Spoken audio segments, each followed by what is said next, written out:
Welcome to Khyati connects. నేను మీ విద్య. తెలుగు రాష్ట్రాల రాజకీయాల్లో ఎప్పుడు ఏ సమీకరణాలు మారుతాయో ఊహించడం ఎవరికి సాధ్యం కాదు. ఆంధ్రప్రదేశ్ లో చారిత్రాత్మక విజయంతో అధికారంలోకి భాగస్వామిగా ఉన్న జనసేన పార్టీ ఇప్పుడు పొరుగు రాష్ట్రమైన తెలంగాణలో కూడా ఒక్కసారిగా యాక్టివ్ గా మారడం రాజకీయ వర్గాల్లో పెద్ద హాట్ టాపిక్ గా నిలిచింది. నిజానికి ఇన్నాళ్లు తెలంగాణలో జనసేన ఉనికి కేవలం సామాజిక మాధ్యమాలకే లేదా కొందరు అభిమానులకే పరిమితమైందనే ఒక టాక్ ఉండేది. కానీ ఇటీవల ప్రొఫెసర్ నాగేశ్వరరావు ఎపిసోడ్ చుట్టూ హైదరాబాద్ ప్రెస్ క్లబ్ లో జరిగిన పరిణామాలు క్షేత్రస్థాయిలో ఊహించని మార్పులకు దారితీశాయి. నాగేశ్వరరావు బ్యాచ్ కు సంఘీభావం తెలిపే పేరుతో కొందరు వ్యక్తులు పవన్ కళ్యాణ్ పై ఇష్టం వచ్చినట్లు వ్యక్తిగత దూషణలు చేయడం, బూతుల పురాణం అందుకోవడంపై తెలంగాణ జనసేన శ్రేణులు తీవ్ర ఆగ్రహంతో ఊగిపోయారు. ఈ వివాదం చివరకు ప్రతిపక్షాల వ్యూహాలను రివర్స్ కొట్టి తెలంగాణ జనసేనకు ఒక సరికొత్త పొలిటికల్ బూస్టింగ్ ఇచ్చేలా ఎలా మారిందో ఈ వీడియోలో మనం లోతుగా పరిశీలిద్దాం.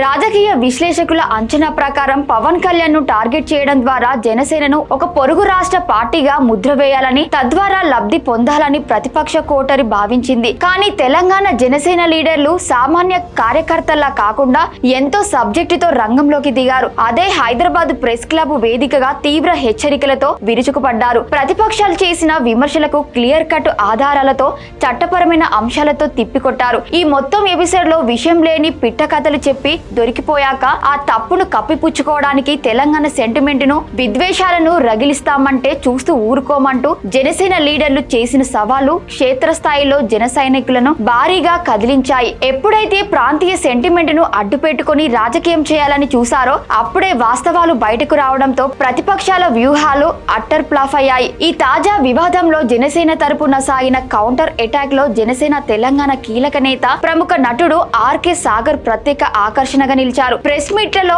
ఆయన ప్రదర్శించిన దూకుడు, వాదనలు వినిపించిన తీరు సోషల్ మీడియాలో విపరీతంగా వైరల్ అయ్యాయి. పవన్ కళ్యాణ్ నిబద్ధతను, ఆయన కష్టాన్ని ప్రశ్నించే అర్హత ఈ మేధావుల ముసుగులో ఉన్న నేతలకు లేదంటూ ఆయన చేసిన వ్యాఖ్యలు యువతను బాగా ఆకట్టుకున్నాయి.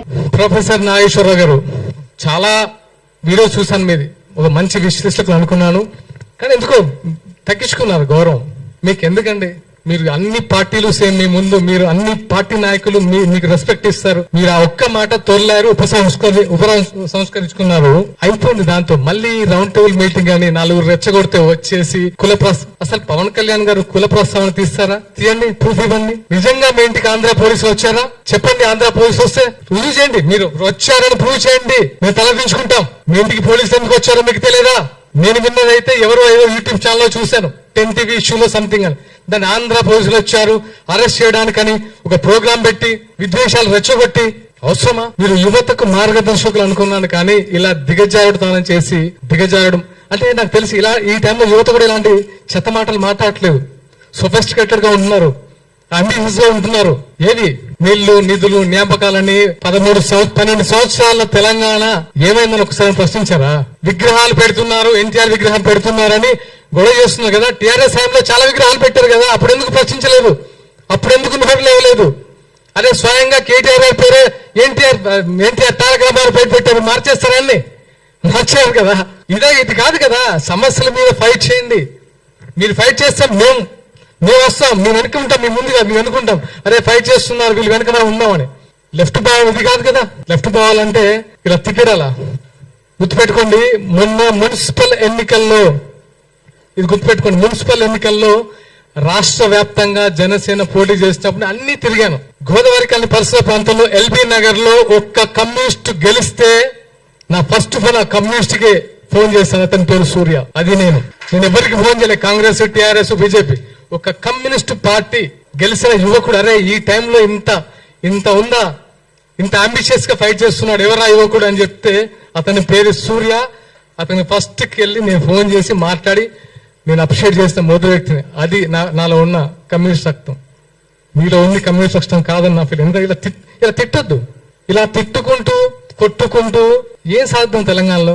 ఏముంది ఇప్పుడు సిచ్యువేషన్? తెలంగాణలో ఏమైనా ఉందా? మిగిలిందా? ఏమైనా సంతోషంగా ఉన్నారా? యువత సంతోషంగా ఉందా? వాళ్ళ ఉద్యోగాల సిచ్యువేషన్ ఆలోచించారా? మొన్న ఆర్టీసీ కార్మికులు సూసైడ్ చేసుకుంటున్నాయి కదా, వాళ్ళ సంతోషంగా ఉన్నారా? రైతులైతే వాళ్ళ బాధ వర్ణాతీతం. ఎరువులు దొరక్క పంట చేతికి వచ్చిన తర్వాత నీట మునిగి రైతు బంధులు లేక రుణమాఫీ కాక ఇన్ని సమస్యలు పెట్టుకొని మీకు పని పాట లేక రౌండ్ టేబుల్ సమావేశాలు పెట్టి ఏం చేశారు ఆయన జేబు నుంచి? పవన్ కళ్యాణ్ గారు ఏం చేశారు మీకు తెలియదు? ఈ రోజు కాదు, 2009 ఎక్కడో ఆదిలాబాద్ తాండాల్లో మంచినీటి సౌకర్యం కల్పించాడు. అప్పుడు మీరేం చేశారు? ఎక్కడున్నారు మీరు? ఎన్నో దాన ధర్మాలు చేశారు. ఆయన దాన ధర్మాలు కూడా అన్నాను. ఆయన ఒక మనిషి కష్టాల్లో ఉండంటే చేతికి ఎంత ఇస్తారు, అదే నైజం. ఊరికే మేము అట్రాక్ట్ కాము, సినిమాల వల్ల అట్రాక్ట్ కాలేదు బ్రదర్. ఆయన సినిమాలు చూసేవాడు అట్రాక్ట్ కాలేదు జన సైనికులు. ఆయన వ్యక్తిత్వం, ఆయనకంటే పెద్ద హిట్ ఇచ్చిన సూపర్ స్టార్లు ఉన్నారు, వాళ్ళకి ఇంతమంది ఫ్యాన్స్ లేరు ఎందుకు? ఆయన వ్యక్తిత్వం, ప్రతి వాడికి సమన్వయం. ఆయన ఒక ఆకలి చూస్తే ఒక ప్రొడక్షన్ బాయ్ సరే అన్నం తినపోతే ఫస్ట్ అతనికి పెట్టి తర్వాత దాన్ని పెట్టించుకునే టైపు. అది తెలుసా మీరు ఆయన గురించి?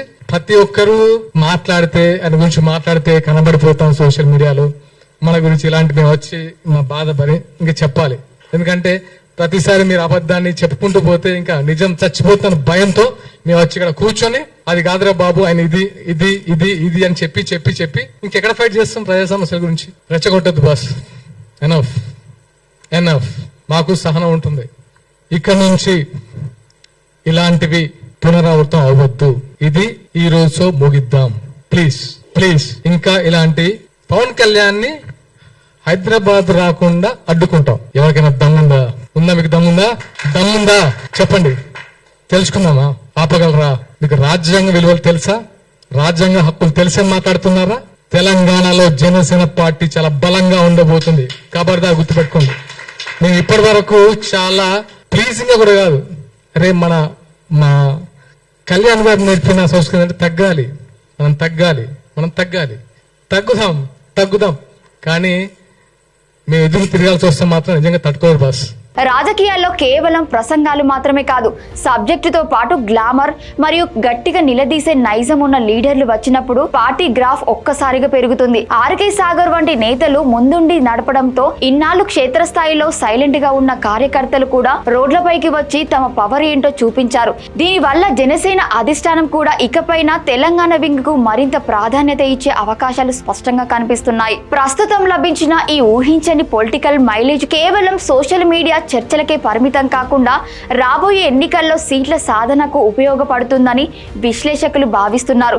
ముఖ్యంగా గ్రేటర్ హైదరాబాద్ పరిధిలో రాబోయే మున్సిపల్ కార్పొరేషన్ ఎన్నికలు, ఇతర స్థానిక సంస్థల పోరులో కూటమి తరపున జనసేన గట్టిగా సీట్లు డిమాండ్ చేసే అవకాశం ఉంది. హైదరాబాద్, సికింద్రాబాద్ పరిధిలో ఆంధ్రప్రదేశ్ కూటమి ప్రభావం మరియు పవన్ కళ్యాణ్ అభిమానుల ఓట్లు అత్యంత కీలకం. ఇప్పుడు తెలంగాణ గడ్డపై కూడా జనసేన వాయిస్ బలంగా వినపడటంతో రాబోయే కార్పొరేషన్ ఎన్నికల్లో తెలుగుదేశం మరియు భారతీయ జనతా పార్టీతో కలిసి సీట్ల సర్దుబాటులో జనసేన తన బలాన్ని నిరూపించుకోవడానికి ఈ ఉత్సాహం ఎంతగానో దోహదపడుతోంది. నిజానికి పవన్ కళ్యాణ్ పై జరిగిన ఈ వ్యక్తిగత అటాక్ ను ఒక పెద్ద అవకాశంగా మార్చుకోవడంలో తెలంగాణ జనసేన సక్సెస్ అయ్యింది. డిఫెన్స్ లో పడకుండా అదే వేగంతో రివర్స్ అటాక్ చేయడం వల్ల క్యాడర్ లో నూతన జోష్ వచ్చింది. తెలంగాణ గడ్డపై జనసేన జెండాను మరింత బలంగా పాతడానికి ఇకపై సరికొత్త కార్యక్రమాలతో ప్రజల్లోకి వెళ్లేందుకు జనసేన శ్రేణులు ప్రణాళికలు సిద్ధం చేస్తున్నాయి. నగరాల్లోని ప్రజా సమస్యలపై పోరాడటం, యువతకు ఉపాధి అవకాశాలపై ప్రభుత్వాన్ని నిలదీయడం వంటి అంశాలతో